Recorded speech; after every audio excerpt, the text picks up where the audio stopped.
Welcome to Catalyst for Healing. I am here today with Sharon Chan, a good friend of mine. Nice to meet you guys. She's a licensed marriage and family therapist for over 14 years. She and I met when I moved down to Southern California 10 years ago because both of us work with highly sensitive people and we were looking for other providers to refer to with different specialties. And we just connected. And so I'm so excited to have you here. Why don't you introduce yourself? We're going to talk today about highly sensitive people. So Yeah, thanks for having me, guys. Like she said, my name is Sharon Chan. Been working in the field for over 14 years. I do work with highly sensitive people, but also just with people that are wanting to understand themselves better, specifically adults and teens. And yeah, I'm grateful to be here today and just to talk about one of my favorite topics. I know. And a lot of highly sensitive people have pets. So she brought her dog Minnie, who's joining us today. I put my dog Winnie away because they're having a little bit too much fun and it would be distracting. But anyway, why don't we start with what brought you into, the work in terms of becoming a therapist, but also your story of finding out that you were highly sensitive? Yeah, I think just to start, being a highly sensitive person, I didn't have the words as a child. I think I've only found out that I was highly sensitive maybe about 5 or 6 years ago. I would say that I was checked almost every box, as far as like, well, this feels like a lot and I'm picking up on a lot. And so as moving through the world in that fashion, just feeling so much, thinking a lot, and not knowing what to do with all of that, it felt very overwhelming a lot of the times growing up. But as I learned about the highly sensitive person from Elaine Aron, it really helped to put words into that this wasn't a disorder or that there wasn't something wrong with me. It was just more about understanding my personality trait and then how to navigate and manage through that. And I think now that I have that information as a person, as a therapist, I'm thriving in a much deeper way than I would have if I didn't know that information. Yes, very much Right. so. And we talked about for you the cultural piece too. Yes. Being raised, and tell us a little bit about your cultural background and how that Great maybe question. wasn't something that was, Yeah. encouraged or embraced. Yeah, I think I'm Korean Chinese, so grew up in having that kind of mentality that you're strong and emotions come secondary. There's so much to say about that as far as like the generational trauma and survival and all that, but we'll save that for another day. But I think in general, just growing up in, the Asian culture, a lot of times it's like suppress your emotion and move forward. It's about performance. It's about productivity. It's about, getting things done. And I think that Western culture has a lot of that too. But I think that what do you do with someone that is not typically looking like they're strong, right? And I think because the Asian culture can be very shame based, if you don't fit in, then you are considered different. You are considered other. And then what do you do with that kind of social feedback, right? So there is that element too. Does that answer your Yes. question? Yeah. No, that's Okay. really helpful. And I mean, very much so in the US. I think we're so individualistic and so focused on performance. Person. So, I mean, I also am a highly sensitive person, and we're going to go into details of what that actually means. But I felt very similarly in terms of, focus on your performance and doing well in school and doing your sports and doing all these activities. So emotions really, they're not something to be valued and slowed down for. Sure. And as a child, when you're more sensitive, that can be very traumatic. Yes. And I think what's so beautiful about the language that we have now. So Elaine Aron basically started the research early 90s. And in 1996 came out with her book called The Highly Sensitive Person. And she basically researched different brain types. And she has a movie that came out, Sensitive. You can watch it on Amazon Prime. And it shows the research that she did that basically explains it's not like there's something wrong with someone who's more highly sensitive. We're going to call it HSP just to keep it short and distinct. So there's nothing wrong with them. It's just their brains are wired differently. And for the children that are highly sensitive, when they get attunement and support for their emotions, these are the kids that thrive in the world. You work with children and teens. That's how I love referring to it. But you see that, right? But if they don't, those are the ones that are struggling more with mental health issues. There's much higher rates of depression and anxiety, and more sensitive. But why don't we go into like a definition? What? Maybe you can start and then I can add to that if you know. I'm going to take it from Elaine Aron's acronym. It's DOES. And so she describes the highly sensitive person as going through depth processing. So it's just kind of understanding that when they walk into a room, and it's not even like the amygdala that gets fired up when they walk into maybe a new environment. It's actually the part of the brain that is triggering like curiosity and emotional sensitivity and connection. So you can imagine if a highly sensitive walks into a new environment and they're picking up sights, sounds, smells, feel, touch, all of that, just within their senses and emotion all at once, that can be a lot. And if it's depth processing means they're also making connections in the moment. So it's not just one piece of information, but it's also making all these connections. So that's kind of what depth processing is in a nutshell. And then O is then maybe the challenge of that is always overstimulation. So because they're picking up on so much, which can be beautiful and a strength, and they can see all these things or experience things very deeply and very detailed, they can also get very overstimulated very easily. Yes. Yeah. Do you want me to go on? Or? Yes. Yeah. Okay. Yeah. Overstimulation is a big one. Yes. We see it with kids where it's just being in crowded environments. 100%. I mean, we experience this as adults, but we've just learned to navigate wherever we're. I don't know about you, but I don't go to grocery stores multiple times. I go to, I just have to be careful because I do get overstimulated quite easily. But anyway, what else? How else would you define that? The overstimulation piece. Yeah, like yesterday I went to the OC fair. Yeah. And it was a really great time, but there were really loud noises. There was a lot of people. And I love being out, but at the same time, then I have to go and really decompress, right? It's just a lot to take in. Yeah. Yeah. So that's an example. And then what was the ES? Yeah. So the E is empathy. So that's also something that we'll find a lot in the highly sensitive people, just being able to be attuned to people's emotions and, things that are going on, and just empathetic in nature a lot of times. And then S is sensitivity to subtlety. So again, it's those shifts and the things in the room that might change, like my dog is walking and they're kind of noticing that detail. That's an example, right? They're taking that in like constantly. Yeah. And I mean, how do you work with this with parents? And because I do think if you have like any suspicion that your kids are highly sensitive, please read. I mean, Elaine Aron's book called The Highly Sensitive Child is phenomenal. Super. And I know there's blanking out the person online who talks about big feelings kids. She's got a good parenting program. Yeah. I will find it and put it in the show notes. But basically, it requires a whole different way to parent. Yeah. Can you explain that? Because I want to say that hands down recommend Highly Sensitive Child by Elaine Aron. I think it's a wonderful book. First, it gives vocabulary, it gives understanding, right? And then they talk a lot about how highly sensitive children or people in general are very introspective, right? And they internalize a lot. So it doesn't take much for them to experience correction or discipline, right? Versus maybe the average population. So for example, you just give them a look, right? They're going to be like, oh, and I'm generalizing. That's not always the case for everyone.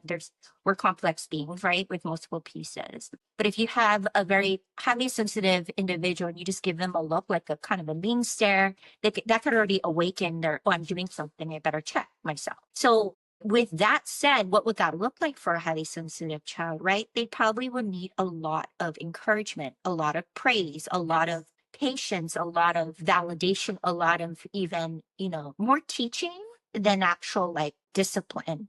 And mirroring. Yes. Thank you for saying that. Yeah. Because I mean, one of the biggest problems, and I know I experienced this, you did too, is it becomes internalized as shame. Like there's something wrong with me because you feel different. And here's the statistics. This is crazy. 1 out of 3 people are HSPs. It's like way higher than you think. Way higher. And when Elaine came out with this research, she had had it at 20%, and then so many people were identifying with it that now it's closer to 30% in terms of statistically. But basically what that means is we're all trying to, well, those 1 out of 3 people are all trying to function in a world based for a neurotypical person who doesn't experience life in the same way. And so there's a lot of internalization of there's something wrong with me. And that's why you and I have specialized in this with people, because just reducing the shame and explaining, like, this is how your brain works. And you can manage your life by creating it in these certain ways. And I mean, people can be very, very like richly happy as a sensitive person in the world, but they just have to navigate how to be in the world in different ways. What do you think about that? Yeah, I love that so much. And I think you're right about the shame, because as individuals, we're gonna get the feedback from our environment. And mirroring, like you're talking about, like that's so huge then for a highly sensitive kid, because they need to feel like they're okay in their own body, in their own feelings, in their own being, sense of self. And if they don't have that, that could be extremely confusing and lonely and shame, feel a lot of shame. So I agree with you. There's so much we could say about that topic. I know. I think just talking about it hopefully will help reduce that shame. Well, and I think that was the purpose of this podcast. I feel like the majority of clients I see, and we talked about this, there's not statistics about it, but highly sensitive people definitely have way higher rates of anxiety, depression. And when you understand that this may be a piece of it, and you reduce the shame around that and radically accept this is who I am and create a life that's designed to really be beautiful with that trait, it can change your outcomes with anxiety and depression. 100%. I just want to echo that, because I feel like in the work that I've seen, many clients, when they come in and they either know about the trait or they figure that out, even as a young one, they like almost take a breath of relief. You know, sometimes it might take a little bit to kind of wrap their head around. Not everyone is going to identify with that. But I think what Maria was saying, that there's something that is so profound about like, oh yes, you know, there's not something wrong with me. I'm not just different. It's okay to be me. Just that breath of relief. And when you work on managing that piece, a lot of times I have seen the anxiety and depression really go down. I'd like to give one example. It's like if you're feeling like you're out and about all the time and you're doing the 9 to 5, you're doing or whatever, 8 to 6. You're going. By the end of the day, you're going to be like, oh my gosh, right? I'm so exhausted. And you look at all your peers and they're just like going out and doing this and that. And it's like, what's wrong with me? But as you learn, like, yeah, I am overstimulated because I'm going to be taking in more or feeling more exhausted. Then that's a cue then to be like, okay, this is a time where I can go and take a break. Now, you might go into like another place and they might label it as depression or, you know, withdrawal or anxiety. But if you get underneath that and into the temperament, sometimes you can find that you can meet that need by just honoring who you are. Yes. So why don't we give some examples of that? Because I think we can give personal examples, but client examples too. Just little shifts to make when you're more sensitive that make a huge difference. Yes. And I mean, one thing I was looking at some of the statistics around introversion, extroversion. It's 70% of HSPs are introverted, which doesn't surprise me. 30% are extroverted. But what I noticed, and I'm talking more from an introverted, I'm on the introverted spectrum. I don't know about you. I'm kind of in the middle. Yeah, I'm in the middle, 1% more introverted. But for me in particular, like having enough quiet time is so essential. 100%. And making sure, I don't know, the soothing routines, like my morning walks with my dog, my evening walks with my dog, like things that like wind me down, and having breaks in between my sessions with clients to do whatever I need to do just to relax. It like, I can go through my day in a calming way rather than that hurried, rushed pace that we kind of think we're supposed to keep up with. And like, that's just one little change that I started making years ago that completely changed my life. Totally. And like, well, tell some examples. Yeah, like even in the day, I'm not someone that will take on like, let's say you have 8 hours in a work day, I will not, as a therapist, I will not take on 8 clients. Like that's just no way for me. There's no way. Yeah, like my system would be like, right, I would be no good for anybody. So I'm mindful of that. And so the amount of clients I take on, having breaks, like she said, and even like sometimes I have to change my environment. Like let's say I'm in an office space and I'm meeting with somebody, I have to be mindful to take a walk in the break time, like just to kind of almost shift my mind space and shift my energetic space. I think that's super important. Yeah. Yeah. I'm thinking of social environments. So because I'm more introverted, you might be different on this. Yeah. Small talk is incredibly draining. It's like within minutes, I feel completely wiped out. And so when I go into bigger social environments, I really had to create a strategy to manage that. Okay. One is like, I keep my time there very short. Sure. So usually I hop in. I'm usually the first one gone. I kind of show up late. I mean, just to keep it short so that I don't feel so exhausted, because it can take me a long time to recover if I'm in the social experiences too long. But another thing is, for me, I always just like step back a little bit. So instead of trying to talk to every person in the room, I kind of see like, who am I drawn to? And usually I'm super happy if I connect with like one or two people in that room and a deeper connection, because that's just more of how I'm wired. Yeah. And one of the things that's so beautiful, so sensitivity, people see it as a negative a lot of times, but there's so many strengths. And the 100%. beautiful thing is like we have these rich, deep connections with people because of that empathy and emotional attunement. And so because of that, I can only have like a very small circle of close friends. Yes. Because otherwise I would get wiped out trying to, so I'm, it's just, as I've adapted my life that way and really celebrated that, it's like, I'm really, really happy with a few close friends. And so those are just some things for me that have been helpful. Yeah, no, for sure. Like when I'm in like big environments, I will definitely do that strategy too. Like just see like a pocket of people. Small talk does drain me too. I mean, like exactly. It's like we can do it socially, but then how much of this will it take? And I think I'm well trained. Yeah. Like I can come off as an extrovert. I know people are like, you're not an extrovert. I'm like, no, actually. And I can do it, but then I'm like, wait. Yeah. Exactly. So yeah, that. And then also I love how you're saying about the beauty of an HSP, because I feel like that might get maybe not overlooked a bit sometimes, right? And I love how like when I sit with HSPs or talk to them, like their mind is able to make all these connections or see the beauty. Like they really, even nature. Yeah. Being out in nature, like the beach, and just being connected to animals, right? Yes. To nature, to sunlight. These things that are just everyday things can feel so rich. And so when they do find those connections in ways they celebrate, it can be so rewarding. Yes. And they generally are the creatives in the world. I mean, the artists, the musicians, all of those. It comes from a deep sensitivity, which is again why most of them struggle with mental illness.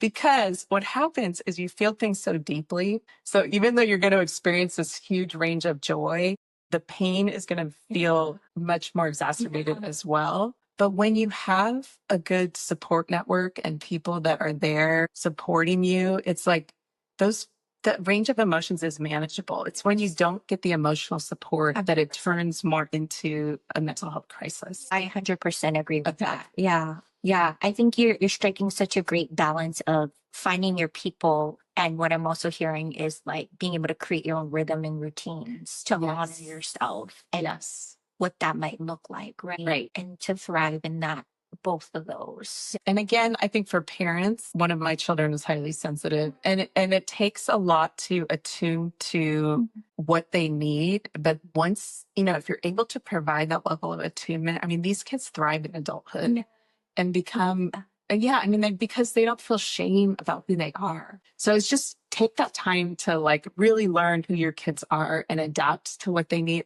Practice mirroring if they need that more. I know that takes more time, but it makes a significant difference now, right? Self-esteem, learning to trust their judgment, right? Learning to trust themselves, learning how to navigate the world, even when it's different from what they need or what they're used to, right? Yeah, yeah. So a couple more topics we talked about when we were prepping was that basically there's a lot of confusion around highly sensitive versus autism. And we wanted to make sure and address the differences because there is some overlap. And so people get confused. And one of the things we were just looking at some statistics. So HSPs are 1 in 3, whereas autism is if you're autistic, but there's an autism spectrum. I'm sure it's higher than this, but it's basically 2% of people are autistic. And it's a developmental disorder, whereas highly sensitive is a personality trait. But there are some similarities. So what we were talking about was a lot of similarities with the overstimulation, and needing to manage the level of overstimulation is important for both. But some of the key differences are with autism, there's a lot of repetitive behaviors that doesn't happen with HSPs. And then there's also with the empathy piece, HSPs are more empathetic and more connected, whereas with autism, they have a more difficult time with the empathic piece. Yeah. Can I add to Yes. Yes. what I understand about autism? I'm not an expert or anything, but what I understand is that they may feel a lot of empathy, how they might the social cues and also being able to translate that. It's not that they might not feel the empathy. Yes. But it's like, how do they connect it? Right. So, but I think with HSPs, they're a lot more able to make those connections more naturally. Yes, kind of high. Is that? Yes, totally. Okay. Totally. Were there any other differences?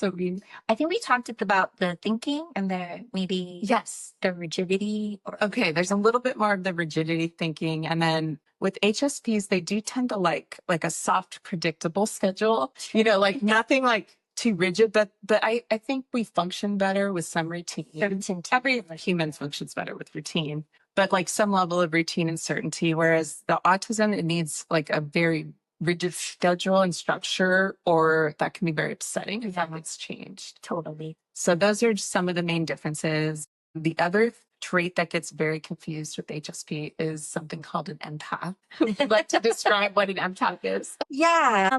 What I understand about empaths, if you are an empath, you are going to be also an HSP. Yes. But just because you're an HSP, it doesn't mean you're going to be an empath. And with an empath is that they absorb. They might be with somebody, and if that person is feeling sad, they might start to actually feel the sadness. Now, it doesn't mean that it's going to be exactly the way that person is experiencing, because it's through their lens, right? There can be projection, but the mirror neurons are definitely can be there where they're kind of picking up on that. And then they also feel it. They can feel it energetically. They can feel it somatically in their body. And I can give an example of that. When I was sitting with a client one time, this client was feeling a lot of different emotions. I started to feel like it was hard to breathe a little, like my breath was getting a little shallow. And then later on in the session, the client had told me that they were also having a hard time breathing. They feel like a hard time breathing. So I was like, oh, okay. You and I talked about it. We're both HSPs and empaths, which can make it a little challenging to be a therapist because we're absorbing a lot in our bodies. I mean, you and I were laughing about how like we get up in between sessions and try to shake out the energy. Yes. And it's just like there's a lot that gets absorbed. 100%. And energetically, we pick up things that other people might not. So the difference too is that empaths are only 3% of the population, whereas highly sensitive are 1 out of 3. But that's why we were saying like all empaths are highly sensitive because there's a lot of crossover. Yeah. But I think that's the main distinction is if you are absorbing other people's emotions at a physical level and energetic level, that means you're an empath. And Judith Orliff has the best research and written the best books on being an empath. So I'm going to put those in the show notes as well, just to help people. But is there anything else you can think of that would be helpful to the audience? Yeah, I do want to say that as an empath too, like, although we are picking up and absorbing, I think working really hard to be an observer. Yes. And like, okay, this and where that line is, like, I can be with you in your process, but I am protecting my sense of self, my energy, and still be with you. And I think that's a practice. And I want to say that because I think even though people do observe, my learning growing edge is to always kind of be with, but also have space enough to observe so I don't get enmeshed or like, tangled up in that process as a therapist. That's a really good point. And I think this is where the meditation practices and even the body practices really handy. I know I was kind of like this, but I mean, even in terms of, yoga's been really helpful for me of just doing different poses. And then I always try to like visualize sometimes like there's a shield around me when I'm going out in environments, so I'm not absorbing everything that's going on. Yes. But I think this practice of meditation can help you have that, like remove yourself a little to the third party perspective, to observe what you're feeling and observe the energy that's coming in so that you don't get over, like you said, engulfed or enmeshed with those feelings. And there's a lot of different practices you can do to help with that. But again, these people are the ones that are deeply, they're doing the healing work. They're doing, that's why we're in this profession, unfortunately. But I think it's just, we wanted to clarify the difference. Yeah. Because it gets very confusing. Yeah. People wonder, like, well, what do I do if I'm this or that? And so that's helpful for me when I work with empaths in particular, is help them set up boundaries for themselves 100%. and do some of these practices that can give them some distance from their emotional absorption. And I really think it helps to when you do that energy thing and an observer, it helps depersonalize Yes. a lot what's happening for the other person, right? Because if you're picking, you're like, am I feeling that? Are they feeling that? It's kind of like, no, that's theirs and this is mine, and that's okay. And how do I stay engaged in that in a way that feels good for me too? So anything else you can think of if, let's say, somebody watching is just figuring out they're maybe highly sensitive and they are also struggling with anxiety or depression. Like, what have you noticed is with techniques that might be more effective for these types of people? Yeah, I think, do you mean if like they know they're HSP or? Let's say they're just figuring it out. I Okay. mean, for me, like one of the key things is finding a Yeah. therapist that mirrors well. Okay. And they don't have to specialize in it because a lot of people are sensitive, but they don't put it on their website. But this is where that attunement really matters. Because if you find a therapist that's more just going to be like telling you what to do and more directive, it's going to feel very jarring for what you need emotionally. So I don't know. That's just one idea I have. 100%. Like, what else do you think would be helpful? Yeah, totally. I definitely would recommend reading up on books that Maria's going to be putting on there as resources. Yes. I definitely want to let you know that if you are figuring this out, that you're not alone as an HSP or an empath. There's nothing wrong with you, that you are uniquely made and you are a gift to this world, even though it might feel overwhelming at times. I also want to say that that there's hope. If you're feeling like that everything just feels so overwhelming at times, as far as like anxiety or depression, I would ask if you are an HSP, is that a trait that you have? It might not be. Some people just might identify with like some of them, but they experience it very deeply, right? So even that, just the fact that you are listening to this and that you matter, I think is really important. As far as techniques, yeah, I think if you're looking for a therapist, that you find someone that feels like a good fit experientially, because I know a lot of HSPs and empaths are very experiential. So just someone that you feel like can mirror and attune and get you, and understand you, can hold space for you. Yeah. And then also to learn how to speak up for those things, but maybe that might be another podcast. Yeah. But so those things would be and I think one thing to add to that is educate people around you. I mean, your family members or friends. I don't know. The Highly Sensitive Refuge is I'll put that on there, but it's just a great resource that has articles about sensitivity and you can search, anything about it. But sometimes people aren't going to read a book. Send some articles. You say like, hey, this is what I'm learning about myself. And it'd be really great if we kept talking about this because I'm going to start making some adjustments in my life to honor my temperament. And that can be kind of upsetting for people, right? If you start to make changes in your relationships and say, I'm going to stay for a shorter time, or I'm going to maybe dip out of that event because it might be too stimulating.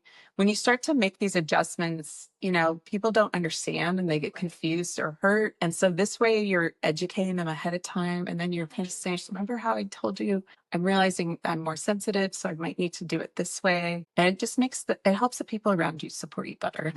Yeah. And I think that's such a great point because that also speaks to the support, right? Yes. How we thrive as HSPs is finding in our closest circles is to finding people that will support that process. A lot of us have pets. Oh my God, Minnie is so cute. I've been like so calm just sitting next to her. So pets can be a great resource for HSPs because they're very calming. I mean, isn't it great? They just sit next to you and they're calm and they help you stay calm. So anyway, you will learn a lot with some of the resources, and hopefully we've been able to give you just some of our own experience, but also what our thoughts are with clients, and hope this has been helpful. I really enjoyed just hanging out and being able to chat about our favorite subject. So you guys have a great rest of your week, and we will see you next week at Cows for Healing. Bye.